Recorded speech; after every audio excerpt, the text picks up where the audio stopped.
देख रहे हैं द संकेत लाइव। दोस्तों, आज के सबसे बड़ी चुनावी कवरेज में हम आपको सीधे लेकर चलेंगे उस सियासी तस्वीर पर जहां 2026 विधानसभा चुनाव की मतगणना देश की राजनीति का रुख बदल दिया है, क्योंकि शुरुआती रुझानों से लेकर अब तक के आंकड़े एक बड़ी कहानी कह रहे हैं। और वो कहानी यह है कि भारतीय जनता पार्टी यानी बीजेपी 3 बड़े राज्यों में बहुमत के आंकड़े को पार कर चुकी है। और अगर यही ट्रेंड जारी रहा तो यह सिर्फ जीत नहीं बल्कि एक बड़ा राजनीतिक संकेत होगा। सबसे पहली सीधी तस्वीर पश्चिम बंगाल, असम, केरल और पांडुचेरी समेत कई राज्यों में मतगणना जारी है, लेकिन सबसे ज्यादा चर्चा जिस बात की हो रही है वह यह है कि असम, पश्चिम बंगाल और पांडुचेरी में बीजेपी ने बढ़त बनाते हुए बहुमत का आंकड़ा पार कर दिया है। और यही वजह है कि दिल्ली में बीजेपी मुख्यालय पर जश्न का माहौल देखने को मिल रहा है, जहां सुबह से ही जलेबी और पूरी बन रही है। कार्यकर्ता उत्साह में है और नेताओं के चेहरे पर आत्मविश्वास साफ दिखाई दे रहा है।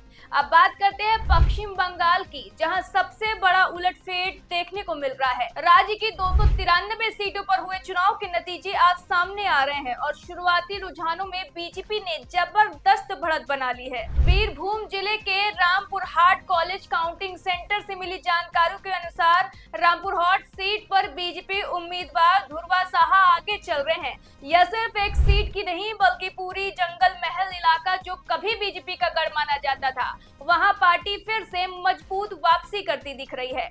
पश्चिम मेदिनीपुर को छोड़कर 9 में से 7 सीटों पर बीजेपी आगे है। वहीं बांकुरा और झारग्राम जैसे जिलों में भी पार्टी ने बढ़त बना रखी है।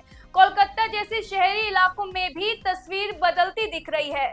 श्यामपुकुर, एटाली, बेलघाटा और मानिकतला जैसी सीटों पर भी बीजेपी आगे चल रही है। हालांकि ममता बनर्जी ने भवानीपुर सीट पर वापसी करते हुए बढ़त बनाई है, लेकिन कुल मिलाकर रुझान बीजेपी के पक्ष में जाते दिख रहे हैं। और शिवेंदु अधिकारी ने दावा किया है कि पार्टी में 135 से ज्यादा सीटें जीतकर सरकार बनाने जा रहे हैं। उनका कहना है कि इस बार वोटिंग पैटर्न में बड़ा बदलाव हुआ है और एक बड़ा वर्ग बीजेपी के पक्ष में एकजुट हुआ है। अब अगर असम की बात करें तो यहाँ तस्वीर और भी साफ नजर आ रही है। 126 सीटों में से 113 के रुझानों में बीजेपी गठबंधन 84 सीटों पर आगे है, जो कि बहुमत के आंकड़े में काफी ऊपर है।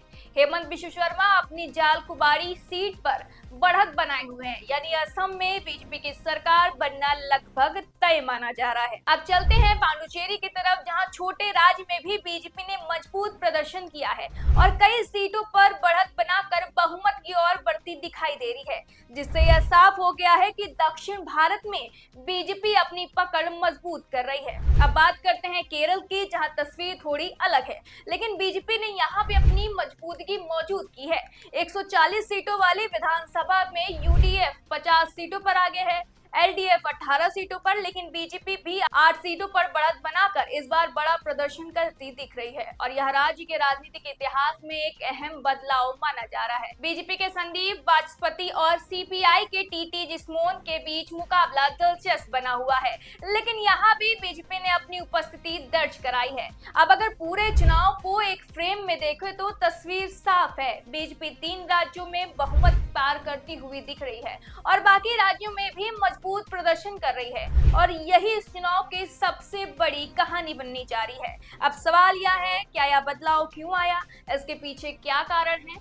पहला, मजबूत संगठन, दूसरा, आक्रामक चुनावी, तीसरा है नेतृत्व का प्रभाव और चौथा, विपक्ष का बिखराव। वही विपक्ष का कहना है कि अभी अंतिम नतीजे आने बाकी हैं और रुझानों को अंतिम परिणाम नहीं माना जा सकता, लेकिन अगर मौजूदा ट्रेंड को देखें तो बीजेपी का पल्ला भारी नजर आ रहा है।